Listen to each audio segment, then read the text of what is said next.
হঠাৎ করে ট্রেনটা দাঁড়ালো, মনে হচ্ছে কল্যাণী স্টেশনই হবে। সব কাজ ছেড়ে এসে এরকম এক কাপ ছাতুর শরবত খাওয়ার শান্তি আলাদা। নিজের জন্য একটু টাইম না বের করলে হয় অবস্থা। আর এই যে জুতোগুলো ধুয়ে মেজে রেখেছি, এগুলো এখানে রাখাটা ঠিক না, তবু রেখে দিয়েছি যদি ভুলে যাই। এখানে শুক্তো প্রায় রেডি, বা ভাজা মশলা দেবো, দেবো হয়ে যাবে। পরে খেয়ে দেখি কেমন হয়েছে, তারপরে যদি ভালো হয় তা তোমাদের সঙ্গে রেসিপিটা আমি শেয়ার করবো।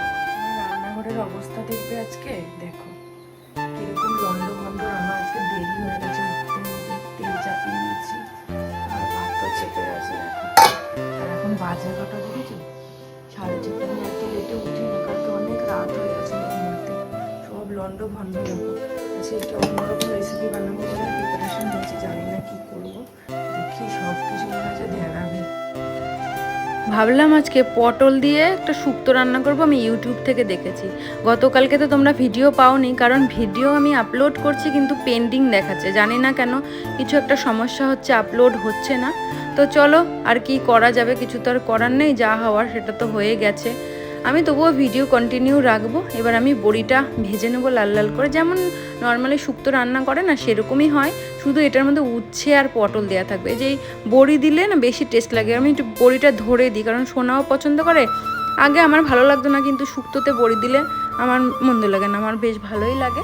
তো চলো, বড়িটা ভাজা হয়ে গেছে, এবার দিয়ে দিলাম উচ্ছেগুলো ভালো করে ভেজে নিয়ে একটু লাল লাল করে ভেজে নিতে হবে। ভাজার পরে কিন্তু একদম যেরকম শুক্তো বানায় সেরকমই শুক্তো রেডি হয়ে যাবে। শুক্তো প্রায় রেডি, বা ভাজা মশলা দেবো, দেবো হয়ে যাবে। পরে খেয়ে দেখি কেমন হয়েছে, তারপরে যদি ভালো হয় তা তোমাদের সঙ্গে রেসিপিটা আমি শেয়ার করবো। যে আমার শুক্তো রেডি, মুখে দিয়ে দেখেছি, কিছু বুঝতে পারলাম না। সোনা খেয়ে বলবে অফিসে গিয়ে কেমন হয়েছে। তারপর সয়াবিনও করতে বসিয়ে দিয়েছে, এত তাড়াহুড়ো লেগেছে, কেমন হবে তরকারি জানি না। আমার সয়াবিনের ঝোল ফুটতেও শুরু করে দিয়েছে, বেশি ঝোল রাখিনি, নিরামিষভাবেই করেছি, পেঁয়াজ রসুন ছাড়ানোর সময় আমার হয়নি, যেহেতু আজকে একটু লেট হয়ে গেছে উঠতে। দুধটা ঠান্ডা হতে দিয়েছি এখানে, আর এখানে খানিকটা রয়েছে যে শুক্তো আর এই যে ভাত, এগুলো সব প্যাক করবো, তাহলেই হয়ে যাবে। এখন বাজে কটা, 7:30টার মধ্যে আমার সব কমপ্লিট হয়ে গেল। বাবা যা তাড়াহুড়ো করলাম। রাধে রাধে সকলকে, welcome back to my channel. আর একটা নতুন ভিডিওতে তোমাদের সকলকে জানাই অনেক অনেক ওয়েলকাম। তো এখন তোমাদের সঙ্গে কথা বলছি, কিন্তু আমি 6টার সময় উঠেছি, আজকে দেরি হয়ে গেছে, উঠে রান্না টান্নাও সারা হয়ে গেছে। আর এখন আমি ফ্রেশ হয়ে এসেছি, বাসি কাজটা সব সারা হয়ে গেছে, প্যাকিং আধ খাপচা হয়ে রয়েছে, এখনও খানিকটা বাকি আছে। তো চলো ওটা করবো। আজকে তো খুব তাড়া, কারণ ওই যে যেতে হবে। তো চলো ভিডিওটা স্টার্ট করা যায়। এখন বাজে 9টা, সকাল থেকে স্টার্ট হয়ে গেছে অবশ্য অবস্থা। আর এই যে জুতোগুলো ধুয়ে মেজে রেখেছি, এগুলো এখানে রাখাটা ঠিক না, তবু রেখে দিয়েছি যদি ভুলে যাই। এখানে আচ্ছা প্যাকিং আমার হয়ে রয়েছে, এখন এখানে খানিকটা ফেলিয়ে রেখেছি।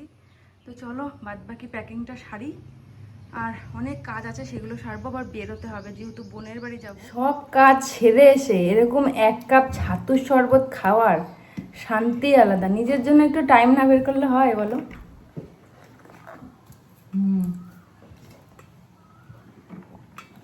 আজকে শরবতে 2টো লেবু দিয়েছি, লেবু তো খুব একটা খাওয়া হয় না, দেখলাম 2টো লেবু দিই। আর লেবু দিলে শরবতের টেস্ট আরও চেঞ্জ হয়ে যায়।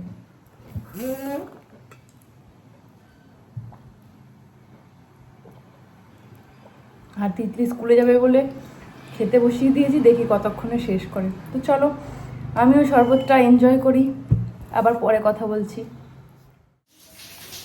এই যে আমার ব্যাগ সব প্যাক হয়ে গেছে, এবার বেরোবো। হ্যাঁ আসছি, আবার 4-5 দিন বাড়িটাকে দেখতে পাবো না, এখন বেরোই। এখন যাব বোনের বাড়ি। আর তিতলিও এই যে রেডি হয়ে গেছে, তিতলি একটা ব্যাগ নিয়ে নিয়েছে, আমিও রেডি হয়েছি। তো চলো, বৃষ্টি পড়ছে বাইরে, বেরোই। শান্তিপুর থেকে রওনা দিলাম সোদপুরের উদ্দেশ্যে। এখনও বাইরেটা পুরোপুরি যে ঘুটঘুটে অন্ধকার সেটা এখনও হয়নি, ওয়েদারটা একদমই ভালো নয় আজকে, কারণ বৃষ্টি বৃষ্টি হচ্ছে। আর এই যে আমি ট্রেনে উঠে পড়েছি, আর দেখো ইতিমধ্যেই আমরা পৌঁছে গেছি সোদপুরে। ব্যাকগ্রাউন্ডটা তো আর দেখাতে পারিনি, ব্যাকগ্রাউন্ড না সরি, এই সাইডের সিনগুলো, কারণ অন্ধকার হয়ে গেছে, কি আর দেখাবো তোমাদেরকে। তো চলো এবার যাব কিছু কিনতে আয়ুষ্মানের জন্য। এখান থেকে কয়েকটা চকলেট কিনে নিচ্ছি, আয়ুষ্মান খুশি হয়ে যাবে, ও কিন্ডার জয় খুব ভালোবাসে, ওই জন্য ভাবছি একটা কিন্ডার জয়ই নেবো। তো চলো, কিন্ডার জয় নেওয়া হয়ে গেছে, এবার যাই। কি আছে এটা দেখ, এটা দেখা, এটা কি ছেলেদের না মেয়েদের? এটা ছেলেদের। হ্যাঁ ছেলেদের। তুই ভালো করে দেখ। এই ওটা মেয়েদের। কি করবো পাচ্ছি না তো, দিদি বললে এটাই কেন? তুই আবার চালাকি করেছিস না? মুখ থুবড়ে পড়ে যাবে। মুখ থুবড়ে। এই যে এখানে সব কিছু নিয়ে ছড়িয়ে বসেছে বোনরা, ওদের প্যাকিং এখনো ডান হয়নি। আর এখন আমরা ঘুমাতে যাবো। সব দেখো আটকাচ্ছে অবস্থা। আর এই যে তিতলি আছে, হ্যাঁ ইন্দ্রজার থেকে গিফটটা পেয়েছো ভাইয়ের দৌলতে, তাই তো? হ্যাঁ। আচ্ছা আচ্ছা, তো খাওয়া দাওয়া হয়ে গেছে? আর এই যে ঘট এসে গেছে। আমার খুব রাত জায়গা নেই, আমার এখানে আসলে একটু দাক্ষোজ করে আমার খুব ভালো লাগে। ও আচ্ছা, থ্যাংক ইউ। ঠিক আছে, আমার তো কোথাও রাত জায়গা নেই, আমি এখানে এসে একটু আনন্দ পাই। আচ্ছা ঠিক আছে। আমি কোথায় যাচ্ছি তাহলে ফাইনালি বলে দাও। কালকে যাচ্ছি হচ্ছে মন্দারমণি, মন্দারমণি যাচ্ছি। আমার মায়েরা ভাইকে একটু দেখাও, আমার মায়েরা ভাই পেছন থেকে ও, দেখছে। মায়েরা ভাই এসে। এ বাইরে ভাই সব অ্যারেঞ্জ করেছে। হ্যাঁ, দুবার এবারে। দুবার ট্রিপ ক্যান্সেল হয়েছে, তারপরে এ সব অ্যারেঞ্জ করেছে, আমাদের দায়িত্ব নিয়েছে, এখন আমাদেরকে নিয়ে যাওয়ার দায়িত্ব এর। ভিডিওটা এই পর্যন্তই, দেখাবো একটা নতুন কোনো ব্লগে। আর কালকে জার্নিটা কেমন হবে ভোরবেলা থেকে স্টার্ট করবো, তো চলো টাটা, গুড নাইট।